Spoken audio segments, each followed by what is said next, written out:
Book of Proverbs, right after the book of Psalms. And chapter 5 is a warning by Solomon to his son concerning sexual immorality. And he, of course, wrote to his son, and today things have moved so quickly in so many ways that now, of course, it has tremendous application to both sons and daughters. Both are equally promiscuous, so often both sexes. And he said, "My son, pay attention to my wisdom and lend your ear to my understanding, that you may preserve discretion and that your lips may keep knowledge." And then he begins that was his introduction now to his description of the immoral woman. And poetic language used here. For the lips of an immoral woman drip honey, and her mouth is smoother than oil. And so it immediately produces the image for us of attractiveness, something alluring related to her. And so evil is very alluring to the flesh. I mean, that's why it has the hook that it has. Of course, Satan works very hard to hook us before he allows us to see the hook. And of course, that's his methodology. And so here we see her lips dripping honey. Honey, they didn't have like sugar and all these different kinds of things that we're so used to. Their main sweet thing was honey. And so it speaks of a sweetness. The oil speaks of her mouth being smooth. And so that's the way that it is with the immoral woman or with the immoral man. In the beginning, it's all sweetness. It's all smoothness. It all just really looks great and looks like it's going to go on that way forever. But you notice Solomon writes to his son and says, "But in the end." And that is a repeated phrase of the book of Proverbs, and that is the end, the end, the end, in contrast to the beginning. A path should never be, I should never come to conclusions about a path based solely upon its beginning. So much sin begins, looking so good, but the longer you're on the path, and then you see where the path is leading, and then ultimately where it ends. And see, when the Lord gives us His instruction, His exhortation into our lives, He looks at the whole thing. He said, "This is good for you. I know it's good at the beginning. I know it's good in its progression. And I know it ends well." And that's the way that it is with all of His commands. But Satan comes with his thing, of course. The world comes with its thing. And they know that, certainly today, but all through man's history, all it's had to do is just be attractive at the beginning in order to lure people. And so he said, "But in the end," that's what she is in the beginning, but in the end, she is bitter as wormwood. It's all bitterness after a while. It's all going to be, disappointment. It's all going to be death. It's just not going to be what it was cracked up to be. Sharp as a two-edged sword. And so, begins looking good, and all it's going to have is bitterness and death. Her feet go down to death. And of course, today we deal with the HIV virus associated with sexual immorality, the AIDS, and all of that. Well, in those days, they dealt with, the venereal diseases that we're able to deal with antibiotics and that kind of thing. In those days, those were terminal sexually transmitted diseases. Some of the most amazing minds and leaders in the history of mankind died very, very young in their lives related to sexually transmitted diseases. And so the end of it is death. And death not only as it relates to physically and sexually transmitted diseases, which, I can't even keep up with it anymore. I pick up the newspaper and I read some magazine every week, Newsweek, and they lay out all these statistics about how widespread and how rampant all of this stuff is, and I'm staggered every time I read it, but I can hardly clip it out and keep track with it anymore. That's what we've got Missler for. But, the guys again really do. But, I mean, it's just astounding. We have to understand that nobody's going to tell you the truth but God. And you can't wait for the Centers for Disease Control in Atlanta to come out and tell you that this stuff's at an epidemic level. They're not going to do it. Because that would mean that their policies are failing. And it would mean that there is a right and there is a wrong, and I should always do what is right, and I should never do what is wrong. They're not going to confess that. And you can't wait for that from them. We've got to listen to God. And we've got to understand these things, not only for our own lives. When we sit in a room like this, we're not just listening for ourselves, we're listening for hundreds, we're listening for thousands that God wants to reach through our lives. Whole generations are going to depend upon what flows out of our lives. And so these things are at epidemic levels, just physically. But what about the death of family due to the immoral woman or man?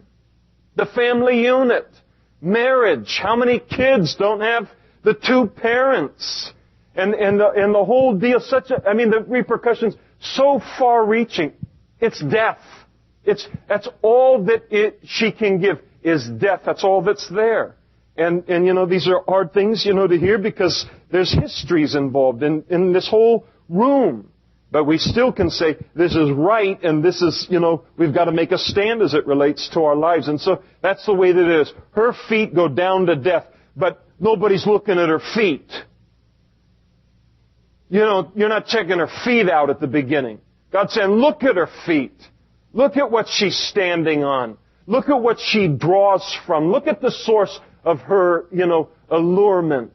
And be sure that you look beyond what you can see in the physical. Because there's more to it than just the physical realm in this life. There's a whole spiritual situation going on. Famous NFL superstar and broadcaster lured into a hotel room last couple of weeks into apparently an adulterous affair with a woman, and all of it captured on videotape. Apparently they paid the woman $75,000 to set him up.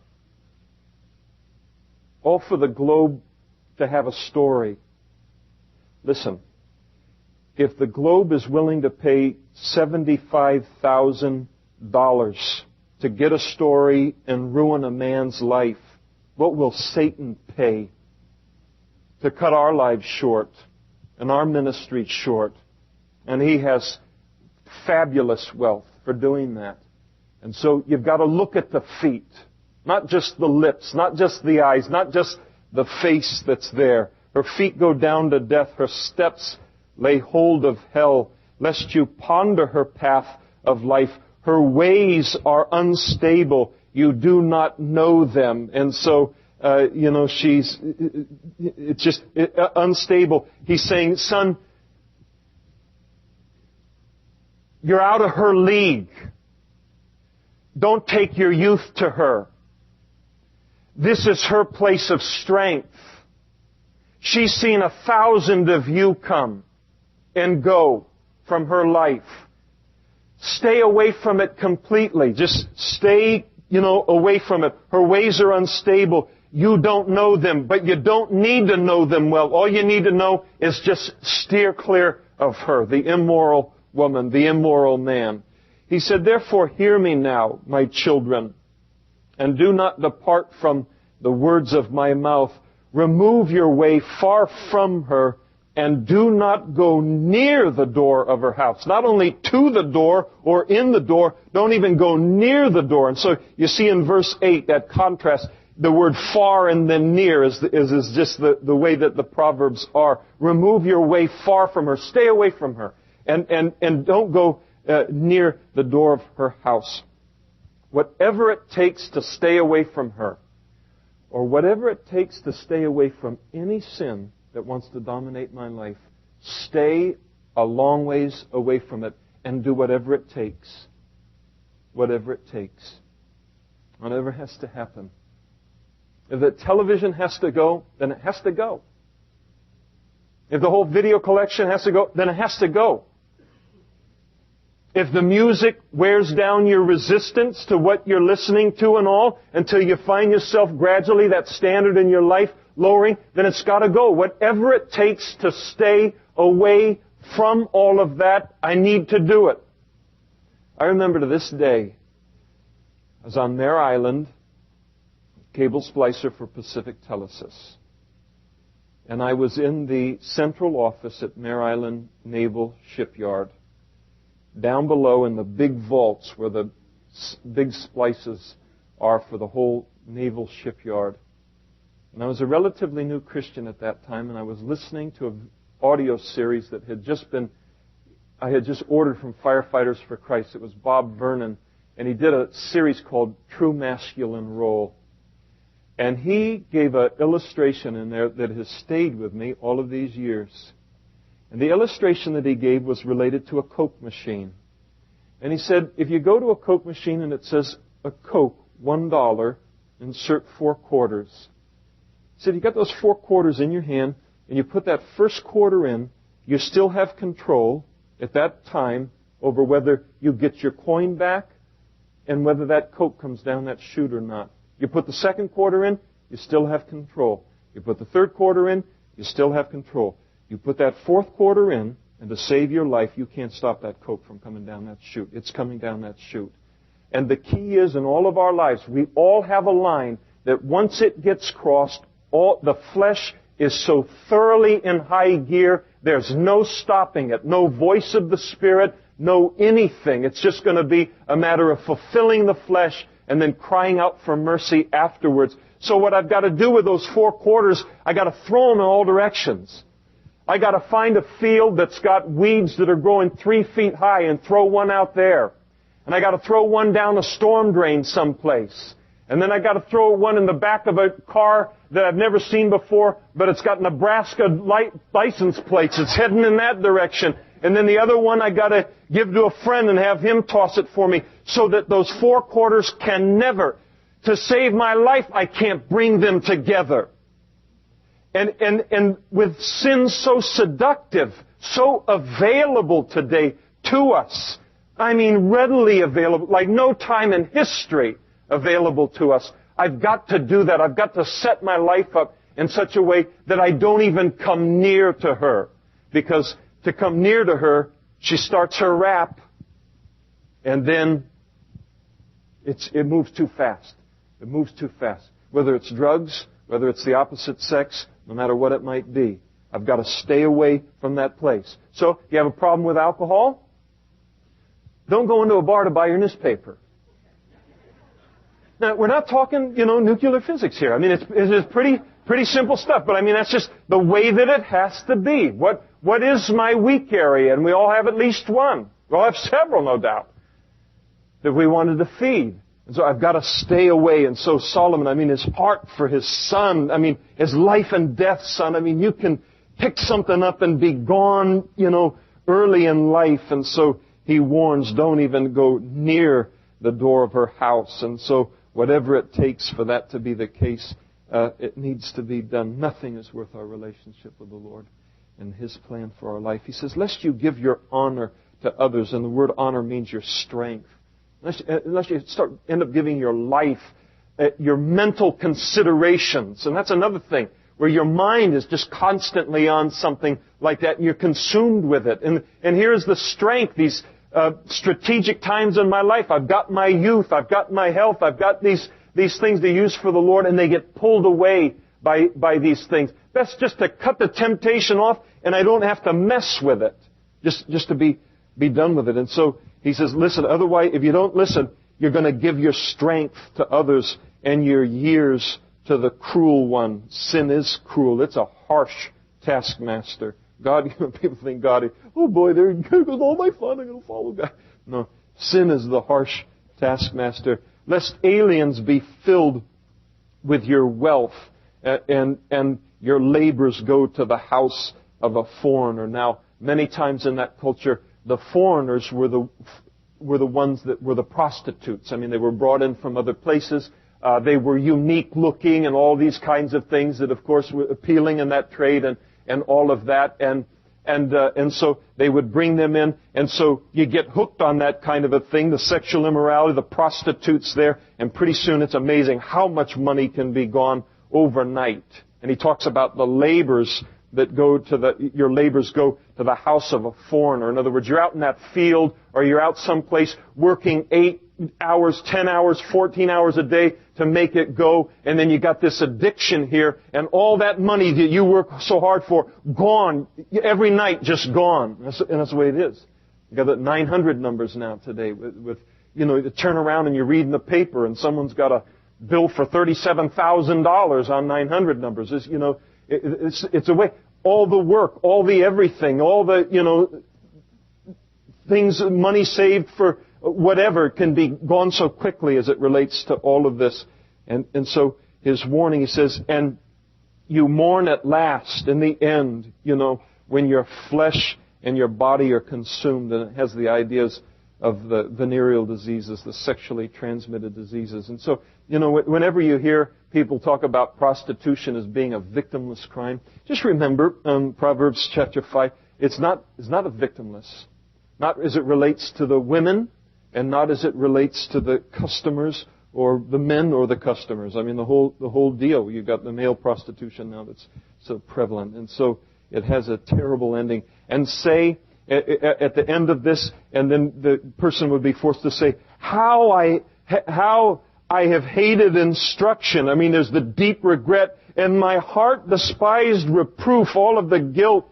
I've not obeyed the voice of my teachers, my Sunday school teachers, that big dope on the corner of 10th and F, on Sunday mornings and Sunday nights and all. I mean, it just didn't listen to all of this, nor incline my ear to those who instructed me. They tried to tell me that I was on the verge of total ruin in the midst of the congregation and assembly. And I really like this as it relates to Solomon. He's not impressed over the fact that somebody's in church and the feeling that you're always preaching to the choir. Here is a man who was attending in the midst of the congregation and the assembly, and he was involved in all of that. And so that tendency, of course, the reputation goes and public disgrace and everything. And Solomon's trying to spare his son these things. And then he begins to talk about just being faithful to your wife, faithful to your husband. I know that you can hear this kind of stuff anywhere on television or any old sitcom, is bringing these truths of faithfulness and all out and different things. But let me, bear with me on this. Verse 15, Solomon says, drink water from your own cistern and running water from your own well. And it's talking about the physical relationship with your husband or your wife. When he talks about your own cistern and your own well, he's carrying the idea of purity. In other words, it's your well, it's your cistern. If you had a home and you had a cistern for storing water there, that's yours. It's not something that everyone in town comes to and gets water from. And so he's saying it's a blessing. It's a blessing to be in a physical relationship, in the marriage relationship, where there's a faithfulness between the husband and the wife physically. And so he's saying, be satisfied. Drink from, enjoy your wife. Enjoy her sexually and stay with her. And the same thing, the wife towards the husband. And the running water from your own well. Make that your source of satisfaction. Now, it is interesting as it talks about your own. What do you mean your own? Your own. Well, it tells us in 1 Corinthians chapter 7, it says, let the husband render to his wife, verse 3, the affection due her. And it's talking about the physical relationship. And likewise also the wife to her husband. The wife does not have authority over her own body, but the husband does. And likewise, the husband does not have authority over his own body, but the wife does. Do not deprive one another except with consent, for a time that you may give yourself to fasting and prayer, and then come together again so that Satan does not tempt you because of your lack of self-control. So it talks about the fact that physically, we don't just belong to ourselves. We are a servant to the other person in that marriage as it relates to the physical relationship. And we're not to defraud them physically. And there's a lot of ways to defraud the married partner of that physical relationship, and it shouldn't be. We should, be involved with our own husbands and our own wives. He said, verse 16, should your fountains be dispersed abroad and streams of water in the street? Let them be only your own and not for strangers with you. It appears at verses 16 and 17, he's talking about children. He's saying, don't be leaving children all over the place. Have children in your marriage. But don't be, dispersing them abroad like streams of water in the streets. You have your children with your wife. And don't be having children with strangers all over the place.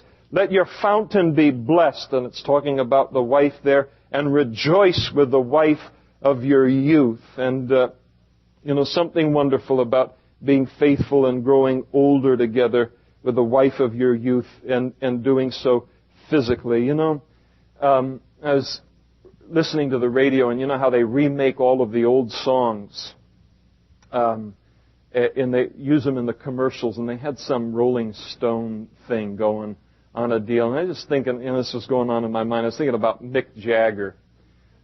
It's a useless thing, the way to spend your time and all. But you think about all of these guys, and again, the women, and when they had the big scandals with the basketball players and coming out that, people are sleeping with thousands of people. And you look at sometimes the glamorization of this illicit sex and the, sex, drugs, and rock and roll and that whole thing. And as I heard somebody say years ago, you can always be what they are, but they can never be what you are if you stay pure.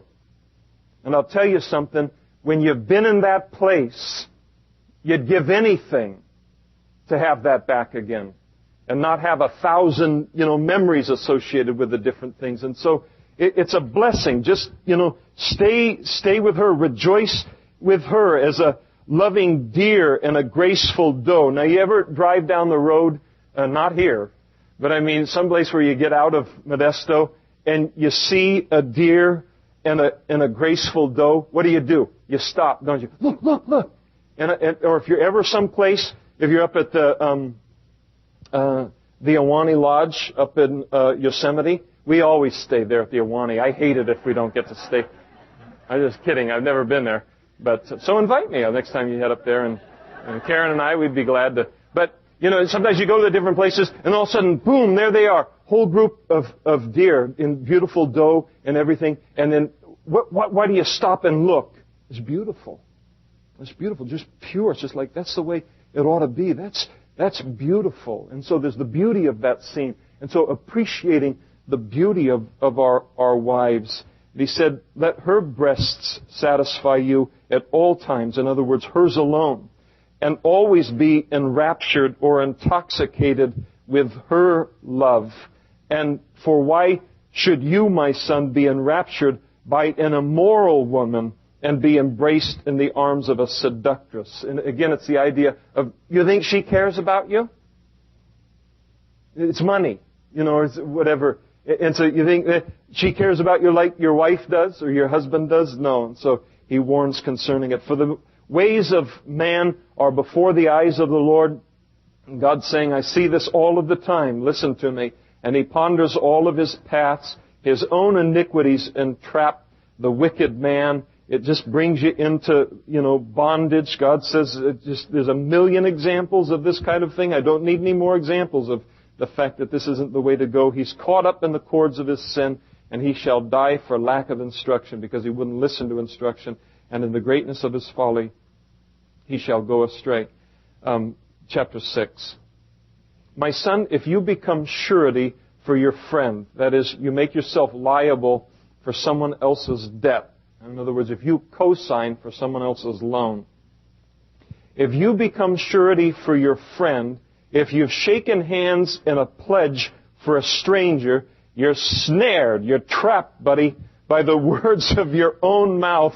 You are taken by the words of your own mouth. And so, talking about co-signing for a loan, and where you take and you say, yeah, I'll guarantee this loan in case they default for my friend here, and you co-sign for the loan.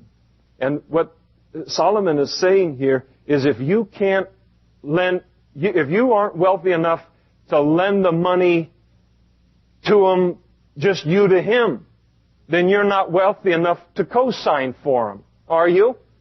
And so he says, get away from it. And I like what he says in verse 3. Here's his counsel. So do this, my son, and deliver yourself. You've made a huge mistake, for you have come into the hand of your friend. Go to him, humble yourself, plead with your friend. Give no sleep to your eyes, nor slumber to your eyelids. Deliver yourself like the gazelle from the hand of the hunter, like the bird from the hand of the fowler, and your eyes are like this big, Dad, what have I done? What have I done? The warning, get away from that. And he's saying, don't rest until you get out from under it. Do whatever it takes to get out from under it as quickly as you can. There's some reasons not to say yes to co-signing for loans. And some of those reasons can be very loving. One of the things is when I co-sign for a loan, I'm putting that person in debt. And the Bible warns about debt. It says the borrower is the servant of the lender. There's an element of my freedom that is gone because of debt. And so I shouldn't casually put people in a position of debt. Another reason why it's good to say no as it relates to that is sometimes you can be helping them to do something that the Lord doesn't want them to do. This is the thing that's so troubling about credit card debt among Christians, is one of the ways, not the way, but one of the ways that God uses to direct us related to His will is how He provides or doesn't provide financially. It's a way that He moves us. It's a way that He makes His will known. And now if I've got, an $18,000 ceiling on my credit card, I can just head off and create Ishmaels all over the place. I can do whatever I want and say the Lord is doing it. So it removes a safeguard that is there, by the Lord so often and makes it easier for me to determine my own paths, which I don't want to do. The other thing that it can do is it can just flat out ruin a good relationship. Because when you do default and now he's got to pay for it and all, and it can put tremendous strain on a relationship that wasn't there before. So it's just good wisdom for a Christian to observe and to protect themselves with. Don't be a surety even for a friend. I remember one time there was a woman who came to this fellowship. She came a handful of times, and then after one service, she asked me if I would co-sign on a loan for her home.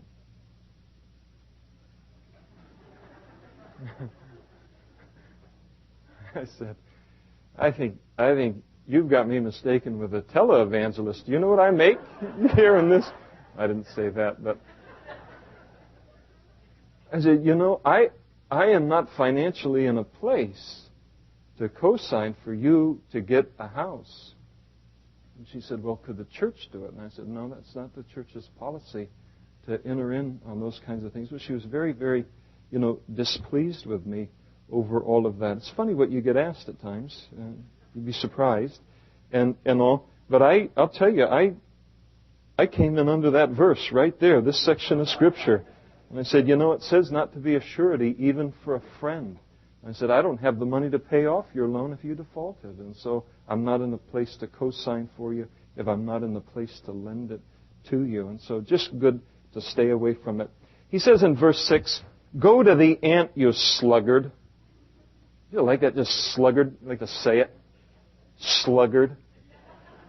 Power in that word, isn't there? I mean, it just totally encapsulates. You got the slug, you got the whole slug scene in there, and you got the gird, and you put them both together, and you've got intensified slug. And so he says, we're talking about a lazy person here, and he says, "Go to the ant, you sluggard, you sluggard,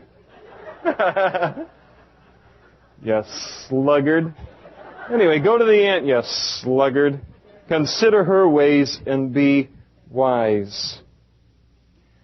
It's interesting that Solomon here, inspired by the Holy Spirit, he warns now against laziness, against being a sluggard. And it's fascinating that he makes the standard for being industrious, he makes the standard the ant. And I don't think there's a human being alive, certainly not in the Middle East, growing up, but almost all of us growing up have seen ants at work, haven't we? Anybody in here that's been deprived of that? Just a quick show of hands, you never watched ants as a kid? You see? Yeah, this is wonderful. We've all watched ants. And you ever see them on break with little, espresso machines and hitting the things and all that? 15-minute break mid-morning, they all just stop the whole deal. They are a picture of activity, aren't they? They just go and go and go and go. Why? Because they're hard workers. And so they're commended for that. He says, just watch them. Consider her ways and be wise. Learn from them. Having no captain, overseer, or ruler. In other words, they're self-starters. They don't just work when the boss is there. They work all the time. They just go because it's in them. It's the way that they are. And that's what the Lord wants us to be, is Christian workers, the best workers that, could be found on the face of the planet. And not just when the boss is there, but we're self-starters. Why? Because the boss is always there. He's always there watching us. He's going to reward us. Doesn't matter whether I'm making minimum wage or whether I'm making tons of money or whatever it might be. My reward is the same no matter where I am, as I work as unto the Lord. And so God doesn't judge in these other ways. And so they're self-starting, and they provides her supplies in summer and gathers her food in the harvest. And so every one of them works hard for their own food. Verse 9, how long will you slumber or sleep, O sluggard?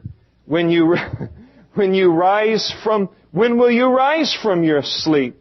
A little sleep, a little slumber, a little folding of the hands to sleep, and so shall your poverty come on you like a robber, and your need like an armed man. And so the laziness, it leads to poverty, and people that love sleep more than anything else, they're going to end up, in poverty, and it's their own fault. It is interesting, as we'll see in the Proverbs as we continue, through them chapter after chapter, that God seems to have very little patience for the lazy. He really doesn't have any patience for them. I mean, he just rebukes them continually throughout the whole book of Proverbs. It's fascinating that in the New Testament, when Paul wrote to the church at Thessalonica, 2 Thessalonians chapter 3, verse 7, he said, for you yourselves know how you ought to follow us, for we were not disorderly among you. We weren't sluggards.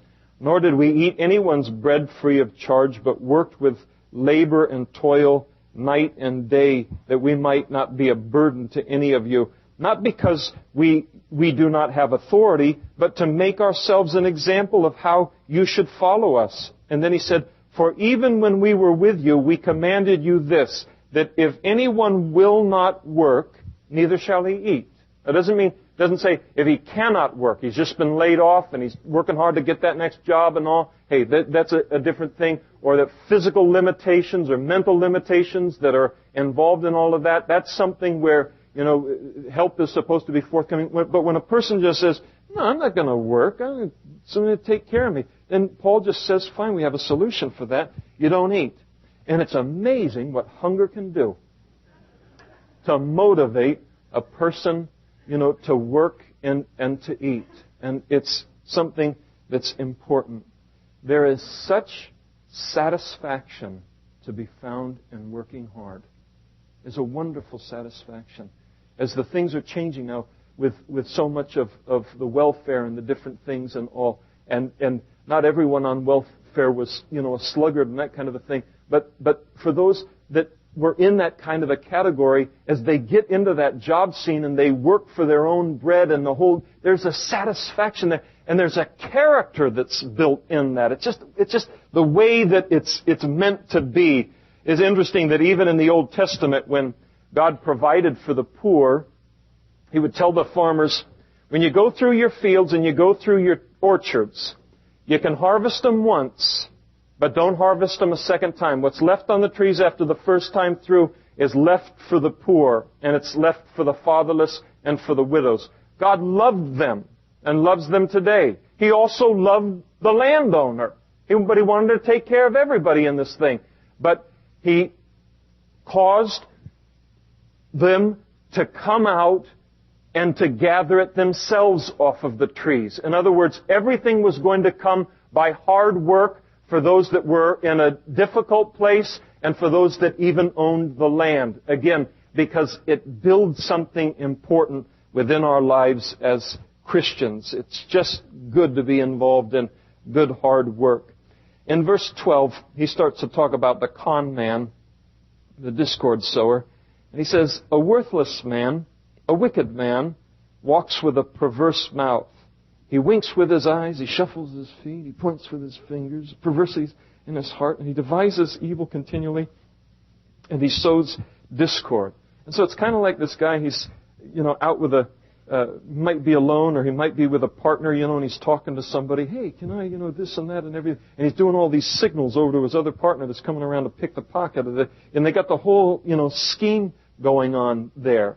And he's just a con man kind of a person that, quick with their hands, quick with their lips, and the shuffling the feet and the distractions and all of that kind of stuff. And they love to, as it says in verse 14, to devise evil continually and to sow discord. There are certain kinds of people that they just love to stir up trouble.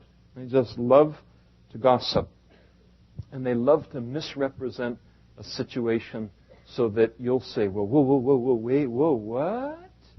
Well, sure, I know. That's just, I pray, okay. But what is going, and then they just love to sow that kind of a discord. And he says in verse 15, therefore his calamity shall come suddenly. Suddenly he shall be broken without remedy. And so he's always got this angle to his deal that he's trying to work the whole thing, and ultimately it collapses on him because, no lie can stand forever. God says 6 things. These 6 things the Lord hates. Yes, 7 are an abomination to him. A proud look. A proud look is, that obviously haughty look. It's to see myself above others. God hates that.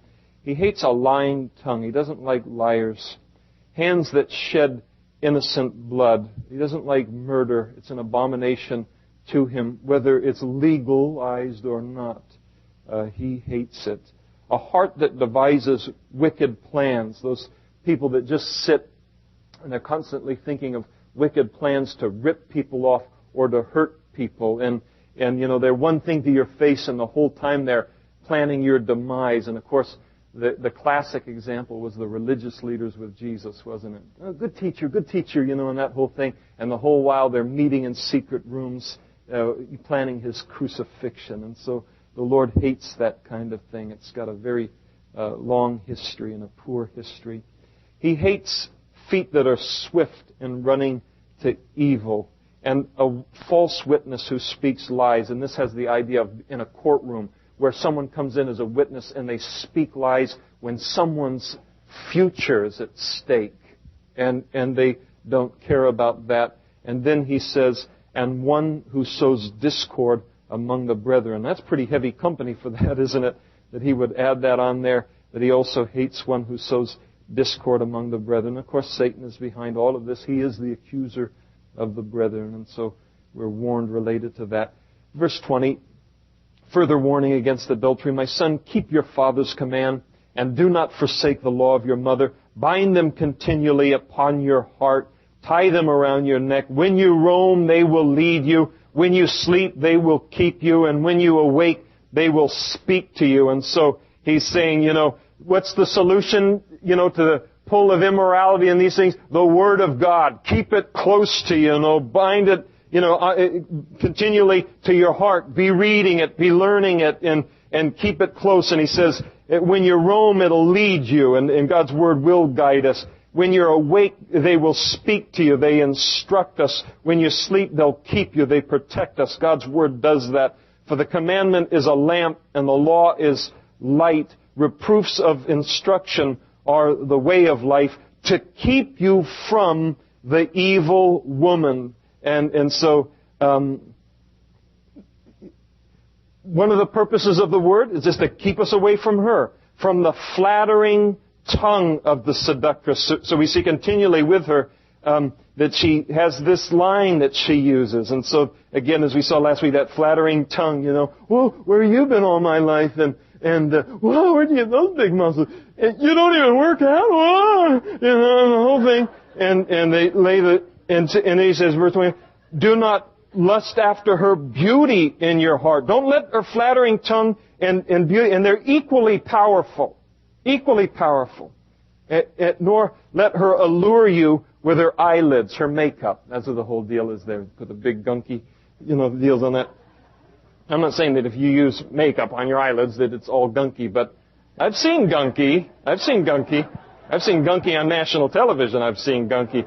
But don't let those things allure you. For by the means of a harlot, a man is reduced to a crust of bread. He can be enormously wealthy, and you turn around years later, and everything is gone, been poured into that, sexual immorality. It's a very, very costly lifestyle, reduced to a crust of bread, utter poverty. And an adulteress will prey upon his precious life. And that's an important thing to understand, that, for all of the flattery and all of the beauty and all that kind of thing, there's a lot of folks that are out there just to capture you, to destroy you. She preys. She picks out who she's going to ruin and who she's going to destroy. Again, the example that we've seen so recently in the news. Can a man take fire to his bosom and his clothes not be burned? I don't know, but it sounds pretty bad to me. I've never tried. It sounds like you're going to get burned. Can one walk on hot coals and his feet not be seared? No, there's no way. You play with fire, you're going to get burned with fire. And when you get burned with fire, you end up scarred. And that's the point that he's saying. It has a long-term impact. So is he who goes into his neighbor's wife. Whoever touches her will not be innocent. You're a homebreaker at that point. People do not despise a thief if he steals to satisfy himself when he's hungry. Yet when he's found, they don't throw the rule book away. When he's found, he's got to restore sevenfold according to the law, and he may have to give up all of the substance of his house to, meet the demands of the law. Whoever commits adultery, though, with a woman lacks understanding. He who does so destroys his own soul. Wounds and dishonor he will get, and his reproach will not be wiped away. For jealousy is a husband's fury. So that's where the wounds are going to come from, and the dishonor that's going to come from, and the scars that are going to come from that kind of thing. Therefore, he, the husband that has been sinned against, will not spare in the day of vengeance. He will accept no recompense, nor will he be appeased, though you give him many gifts. And so it's a beautiful contrast. There is a man who is starving to death, and he steals from your fruit stand in order to stay alive, and you catch him. Well, there's laws related to that, and so he has to obey the laws, and he's caught, and he has to meet the demands of the laws. But everybody's heart is turned towards him. There's a level of compassion towards that situation. But there is no compassion towards the situation where a man goes in and takes another man's wife. There's compassion towards the one, Solomon is saying, and there's no compassion towards that man when he gets caught. And what can he give the husband to appease him? You tell me. I don't think there's anything. And so the point is, you mess around in that game, and you're going to end up burned. Chapter 7. My son, keep my words and treasure my commands within you. Keep my commands and live. and my law as the apple of your eye. In other words, the most valued thing. Bind them on your fingers. Write them on the tablet of your heart. Say to wisdom, you're my sister. And call understanding your nearest kin, that they may keep you from the immoral woman, from the seductress who flatters with her word. And so you say, gosh, Solomon, are we going to deal with this every chapter? Yeah, it's evidently a prevalent problem, much then as it was today. So here is one of the great protections against the sexual immorality. Again, the Word of God. Great saying. I love it. I love it when I first heard it, and I love it every time I use it. And that is, it takes a passion to conquer a passion.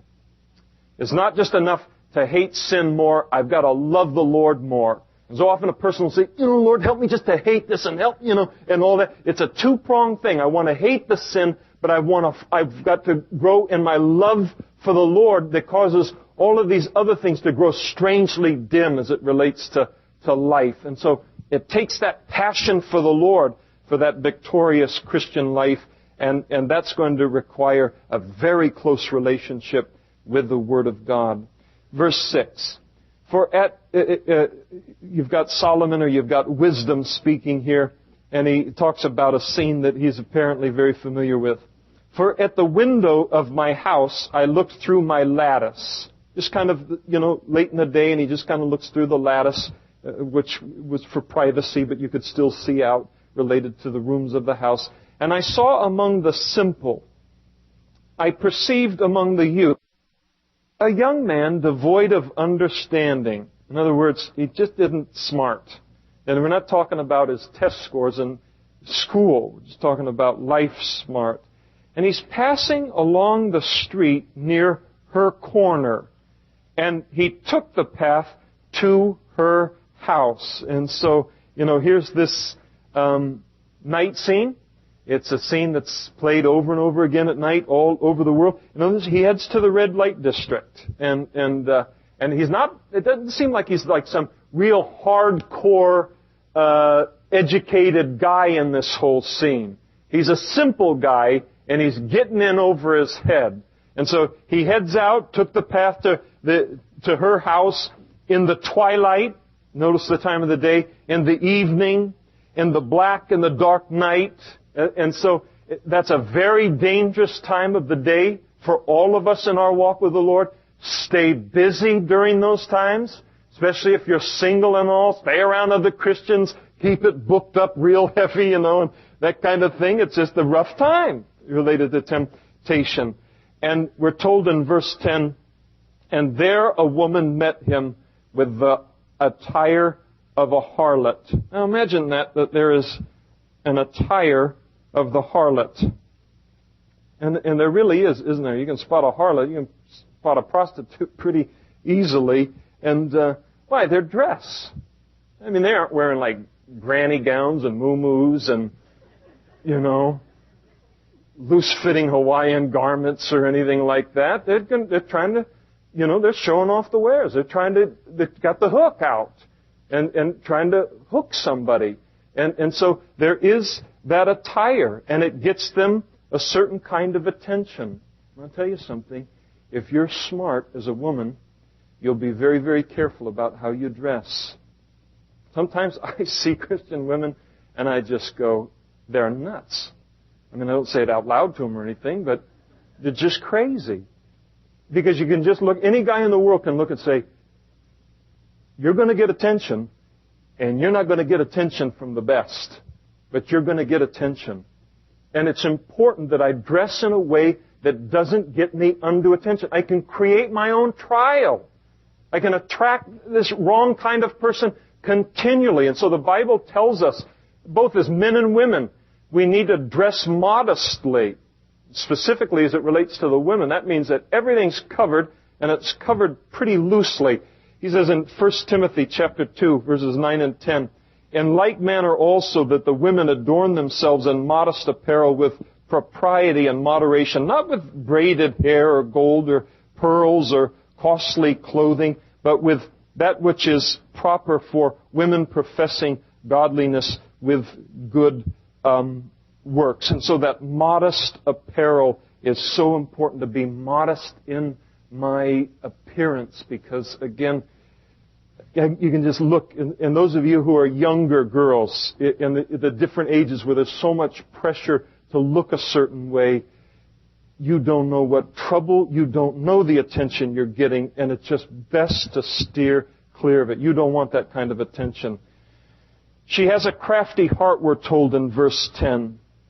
She knows what she's doing. She's loud and rebellious, and her feet would not stay at home. At times she was outside, at times in the open square, lurking around at every corner, and so, she's out searching around for simple-minded men that are going to, come into contact with her. And you have to understand that they are out there looking as much as you can be looking at times and shouldn't be. And so she caught him and she kissed him. She's aggressive. This gal's aggressive. She kisses him with an impudent face. She said to him, I have peace offerings with me. Today I've paid my vows. And so I came out to meet you. Here's the thing. You big special hunk of a man. You're the only one, Again, it's just like, I've never done this before. I'd never do this with anyone but you. You're the one, and you're not even shaven yet. Oh, boy. And so, simple kid. And so I came out to meet you diligently to seek your face. Where you been all my life? And I found you. And I've spread my bed with tapestry and colored coverings of Egyptian linen. I've perfumed my bed with myrrh and aloes and cinnamon. Come, let us take our fill of love till the morning. She makes it sound, real romantic. And let us delight ourselves in love. That's a casual use of the word love. Lust would be better. For my husband is not at home. He's gone on a long journey, and he took a lot of money with him, so he'll be gone a long time. In other words, there's no chance of us getting caught. And he will come home on an appointed day. And so she comes in. Interesting, in verse 14, she talks about her peace offerings. Probably her peace offerings were when the woman would finish her monthly cycle, and following the menstruation, then she would bring that peace offering to the temple, make the offering, and she would be rendered ceremonially clean again. And so that's probably what she's done. And as a part of the peace offering, you got a part of the offering back. So what she's saying to him is, I got a pretty nice meal waiting for you too. I got the whole house set up for you. It's all this, and we'll have a great meal at the same time. And so she's hitting this guy all over the place in terms of trying to lure him. Interesting that she got some religious talk down too, praise the Lord. And it's goofy. I remember one time, it was early in my Christian walk, and there was a guy, before the leaders in the church could get a hold of him, he had been to bed with, 7 or 8 women in the church, and then when he was confronted related to it, his defense was that he witnessed to every one of them after. Right? And you just, there are some responses that just stop you. But the ability to talk religious, the ability to justify with these kind of terms, and that's what she's doing. Well, oh boy, well, if you're a sister, okay, well, and so you got this whole kind of a thing going on here.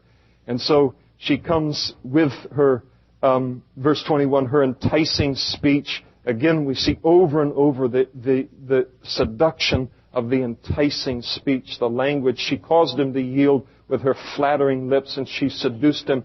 And immediately he went after her. And this is how Solomon saw the whole thing as he was watching it, as an ox goes to the slaughter. Beautiful poetry, isn't it?